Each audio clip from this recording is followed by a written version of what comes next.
ignition. It's been a while since I've done one of these videos. I just have been really busy with my businesses and dealing with different things, but I think it's time that I made another one of these. So just to give you like an update of where I'm at on cameras. So I ended up buying another A7S III, and mainly just so I had two cameras for weddings or any events that I could do left and right, and then I used my A7 III in the back with a zoom lens to be able to get that kind of frontal shot. It actually worked out pretty good with this last wedding that I shot, and I didn't actually do S-Log3 or anything like that. I just did no color profile. For the most part, it came out good. But the things that I noticed is, and this is with people talking about the dynamic range for the A7S III, is even in no color profile, I got this bride coming down the stairs, and as you could see, they're on the cement and sidewalk. It's a little blown out, and my metering was at perfect exposure, right? So I wasn't overexposed or even underexposed. But that shows me right there is that I cannot shoot in no color profile because it just really gives me no room for error. I just can't. I mean, even being at perfect exposure, it still looks blown out, which just pisses me off because I thought all my footage was going to be really, really good, and it's not. Canon released that new update for the R5. It's the 1.6 update, which it looks like they resolved the overheating issue, which is crazy because I don't think that they were able to do that with software, but they were. And that camera is really, really enticing to me right now. I keep looking at it and considering buying it. Do I switch from Sony, even though I have all my glass with Sony, and just I've really invested in the Sony system. And I keep going back and forth about it. I really love Canon's image when it comes to photography. I think it's way better than Sony. I think that Nikon's even better than Sony as well. For some reason, I just don't think Sony has the best photography image.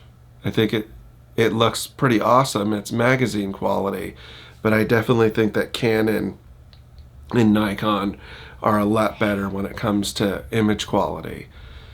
Now, on the video side, I feel like Canon is not as good as Sony. It's just from the footage that I've seen, like people trying to do short films, it just doesn't look that good to me. It's there's very few videos that I found that looks good. Sony, on the other hand, to me, looks more cinematic, more movie-like. It has some substance there that Canon lacks. Now on Nikon's side, I think that they have a pretty beautiful image on video too. But the only reason I've never switched over to Nikon is because they still have no flip screen.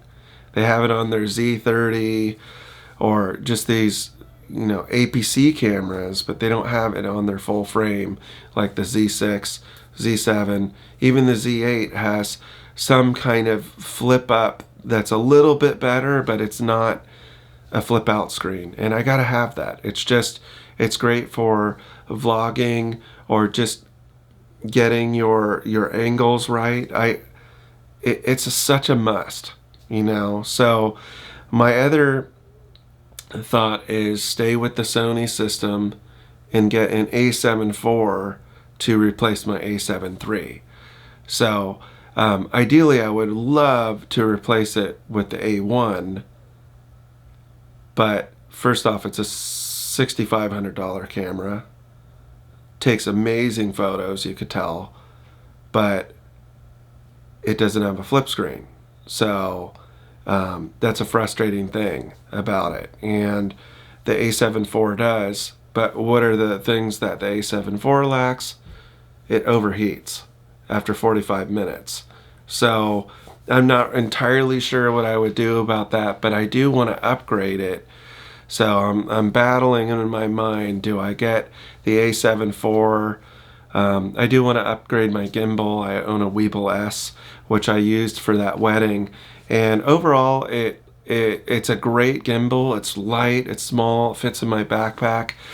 But I have times where it just goes out of control. Even though I have it perfectly balanced, right?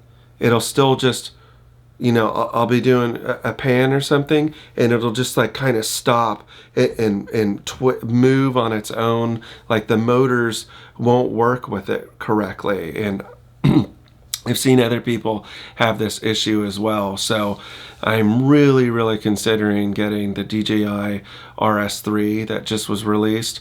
I don't know about the RS3 Pro. I want to, but the thing's $1,000. And I just don't want to spend $1,000 on a gimbal. I'm fine with the, I think it's $599 for the RS3 for what it can do. And I love that whole it locking into place when you turn it off, because I've had that with my Weebill S where you turn it off and you know, it's swinging all around. You'd have to lock things in place, which I usually don't. So, you know, I basically do this thing where I have it on my hip and I kind of just keep it in place so it doesn't fall all over the place. But that can wear on your arms. You know, like when I was shooting this wedding, it was just like my whole arms and stuff really hurt after the wedding because I was gimbal all day, you know. And very happy with the footage that came out with that as the result. But like I said, there's certain areas that I don't have it on my video because I edited it out, but where the camera would do this whole like kind of Z thing if I was doing a pan, and it just it was too heavy on it, you know. Maybe I don't know if it was the lens, because I was using a 17-28, I believe. I might have been using my 28-75, I'm not sure. But yeah, that's a problem. So I'm definitely going to have to replace my gimbal. But anyway, I want to get back to Canon because I'm really considering, you know, I at least want to buy the R5 and test it out for photography and video to see if, you know, shooting in their C-Log, could I color grade it really good. The other thing about the R5 that I really like is their IBIS. It's insanely good, you know, and that's what I don't like about the A7S3 is that it's like, even though it's okay, it still has micro jitters. It's annoying. I don't know why Sony is not fixed to this. And it is better than the A7 III, A7R4, but you know, with the active in there, but it's still just not great. So it's like you got to rely on a gimbal, and you know, Canon R5, you know, GH5, these cameras you could actually shoot handheld, you know. It's like, I want that for Sony because they're such great cameras, right? But like I said, and the autofocus is great on these. You know, I did do some adjustments to the A7S3, the newer one I bought, and I got the 28-75 Generation 2 lens for Tamron, and I was having like back focusing issues during the wedding and pretty irritated by it. So what I did find out is if you're ever going to adjust your autofocus settings on the A7S3, do not touch the response. The response, leave it the way that it is. Just do the transition speeds. So if you put your transition speed on 2, you can get that really nice rack focusing, right? It looks like you're actually doing it, like with a manual lens. So if you're looking to get that kind of rack focus with the A7S III, just put that transition speed on 2 and it just looks golden, you know. And it doesn't, with the response, when you start messing with that, then it starts to back focus and it doesn't work right. I've always had issues with it. So only adjust the transition speed if you're using the A7S III.